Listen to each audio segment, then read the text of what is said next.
rewrites easier. I doubt in 50 years that we're going to see the same architectures that we have right now, but how are people getting there? I can guarantee that if I asked about 20 different stories in here, I'd find 20 different ways to get to the same point. You can make that easier for each other. And that is it. But I'm a little bit upset that no one got bingo. Everyone was listening. Yeah, see, I should have been more boring. Who's the closest? Who needs one? Okay, we could have some sort of battle royale system for this. Which one did you need? Radio Shack. I took. No, that doesn't work. I'm going to fall for that shit. I took that slide out, so you'll never get a win. What did you leave? Radio Shack. Okay. Anyone else? Firebase. Yeah. How much time we got left?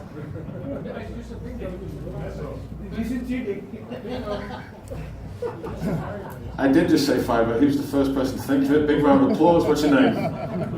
Come on, man. Come on,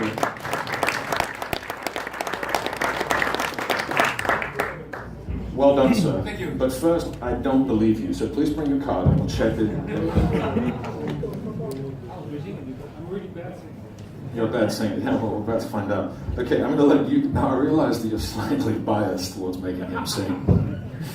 But please tell me if I said the following words: cloud native, specialization, operations, Firebase, just now, servers, Java, Docker, AWS, Hyper. Big round of applause from him, please.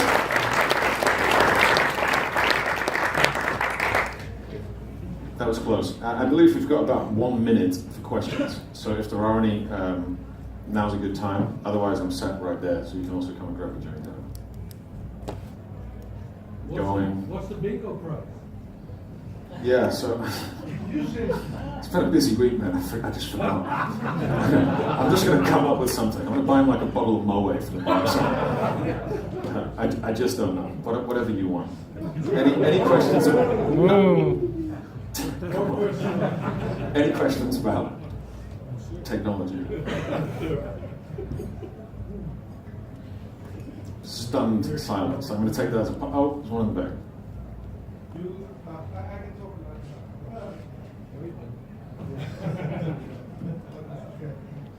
It appears that all you talk about serverless and is really cost-centered. It's all about money. It's all. Is that correct? What problem do you solve with serverless is about money? Well, I mean, so look, we live in capitalism, so you could argue that any point I make eventually becomes money. But it's not really how we experience those issues, right? If you're in an organization where you have operations nightmares, you don't think, oh, I just wish it could be cheaper. What you wish is, would all this shit go away? So yes, everything can be reduced to money, but what I'm specifically talking about is making things easy to debug and redeploy, development velocity, reducing risk. But yeah, I mean, at the end of the day, if we're in a business context, everything can I'm become with money. you. I'm really, I'm building my products serverless as much as possible. So, but it just seems to be a little bit cost-centered. But the problems you solve. Okay, I apologize.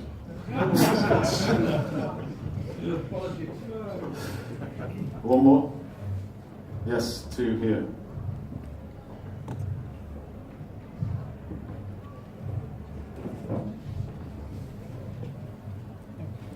I was rather intrigued by the wall of confusion on the bingo part. I didn't hear it. Can you elaborate? Sorry about that. So I had a 45-minute presentation, and I realized today that I needed a 30-minute presentation, but I printed the cards before I changed the talk. So there was a whole thing in there about DevOps, and very briefly, now a whole bunch of people won. very briefly, my point was that we had this wall of confusion, what the DevOps people like to call it a wall of confusion. I'm not entirely convinced with the whole DevOps idea, because I think the reason why we're doing DevOps is because we're in this fucked up state where people have to know so much about the stack, but let's forget about that anyway. There's a wall of confusion, and the reason why they say there's a wall of confusion is because developers are typically incentivized on speed of change, and operations are incentivized on reducing risk, but change is risk, so therefore they hate each other. Right? That's the typical way that this would work. Now, apart from that, is a technological thing, which I skipped over, which is that the way that operations people in general, and I don't want to offend anyone here because I realize there's a huge overlap, but it seems like there's been much more of a push for configuration management from the operations side, and there's been much more of a push for small, shorter running instances from the developer side. And arguably, the shorter running instances is winning. And that's the point I was going to make, but I had to cut it all out. So I apologize that you didn't win the bingo. Thanks. I didn't even win now, so. I think there's one more there, unless we're out of time. Yes, you mentioned about pay per minute or pay per millisecond. I know that a lot of companies, and I'm talking about 5 years ago, they just want to pay per year because they want to have a contract and have financial struggling to address their spendings on the cloud. So Sure. when we announced pay per millisecond, nobody was adapting to that. And even Google, who announced it in 2013, is still struggling with that element. So it's the reason why big hyperscalers and also the other Cloud 28 Plus providers providing their service in hour, based on a financial element, or simply because the majority of the audience doesn't understand pay per millisecond.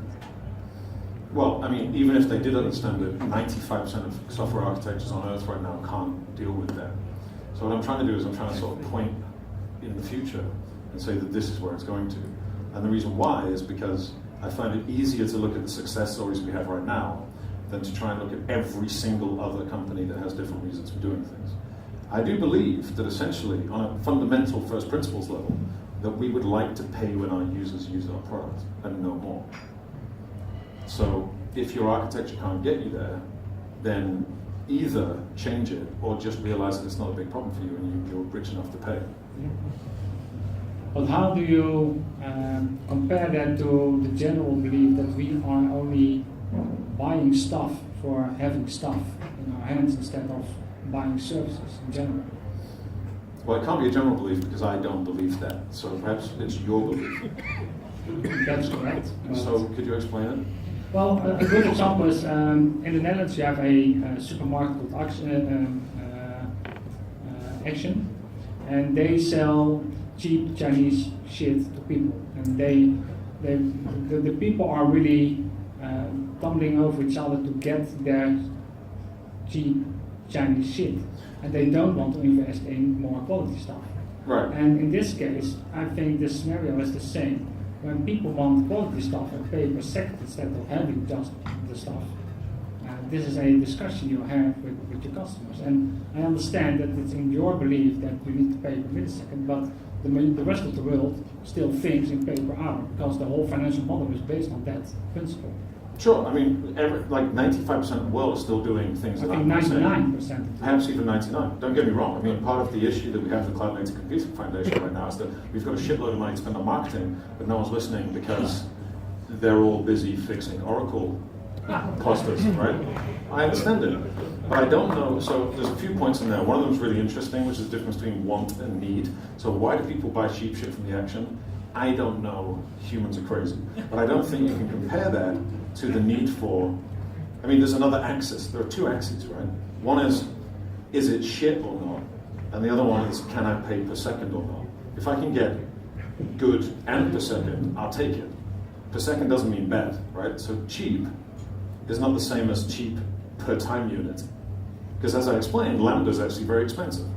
Yeah, but one of the issues as well is when a good example is the OpenStack community. We can facilitate services per millisecond if we want to, unless you use Microsoft as an OS on it, because you can't get your license per millisecond of the consumer. And that's one big hurdle. You need to to basically to achieve before you can get to that millisecond services. Yeah, totally. I mean, it's a technology problem. I mean, it's a people problem, but it's a technology problem. I mean, you can't do this if your software doesn't support it. So, but I'd love to carry on about this later. No, It sounds like we could have we have seats enough here. So. I'll come and join after the starter. Good. All right, that's it from me. Thank you very much. Thanks,